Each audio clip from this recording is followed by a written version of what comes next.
this is where the sun becomes important.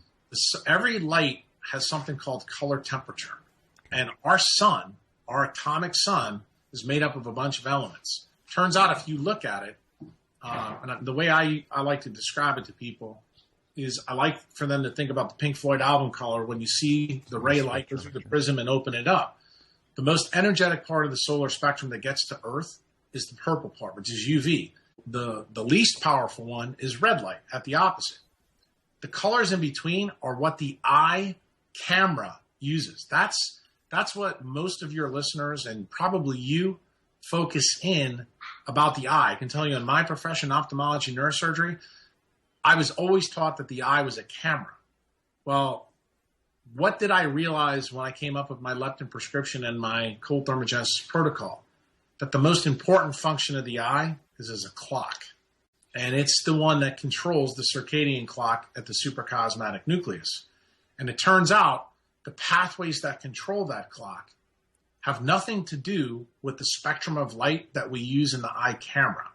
So that means the color vision, specifically green, red, and blue, are what the eye camera uses. Purple and red, humans cannot see. We're blind to infrared light and we're blind to UV light. And the reason why we're blind to it is because if we used it as a camera feature, we would have major problems. It turns out that the brain uses purple and red light for intracellular signaling. And, when I came up with this 10 years ago, people thought it was a crazy concept. Now, fast forward 10 years later, we have researchers like Louis de la Salle at Stanford University who are using optogenetics, basically shining red light through people's eyes to turn on and turn off their pituitary gland. This is no longer theoretical science. Everything I've said has now been proven, but the crazy part is the answers were there for somebody who wanted to pick up the stone and look. I just happened to be the guy that did and started to use these things, in all these different prescriptions I came up with. So the purple and red light are acting as a signaling molecule to help dictate changes in the physiology of a human being, but they're also in essence acting as a fuel. Is that correct? Well, they actually do both. And you have to realize your proteins are adapted to the light spectrum that we work with. Everything that DNA and RNA code for are based in the visible spectrum, which goes 260 nanometers all the way to 700.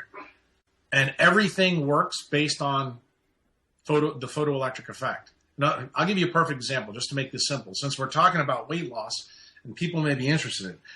People who have problems with weight loss have this really key problem. They have at cytochrome 1, which is the first input to your mitochondria, they have this redox couple called NAD positive and NADH.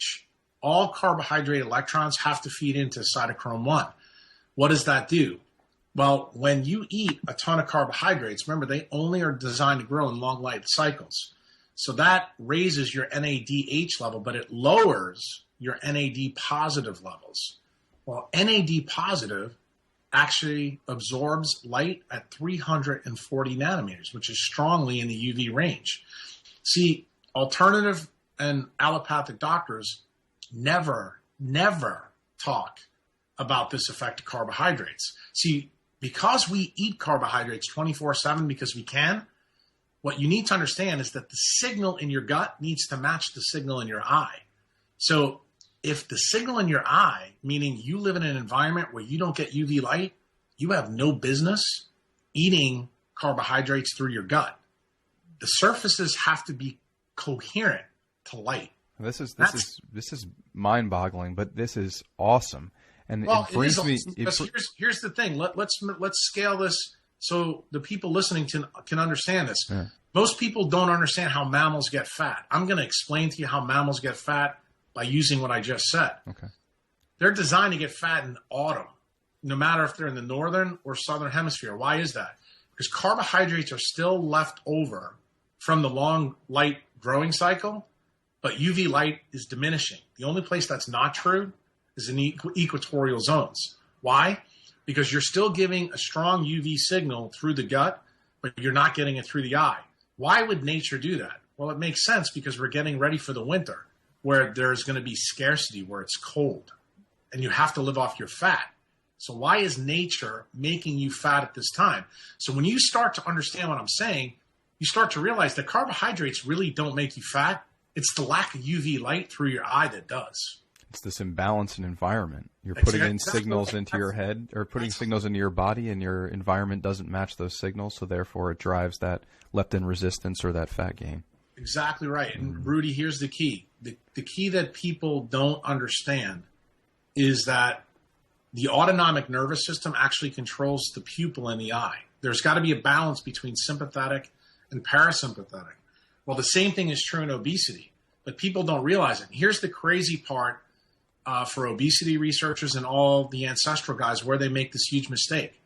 You cannot condition the autonomic nervous system. The autonomic nervous system reads and reacts to the light environment. That's how it works. And that's the key.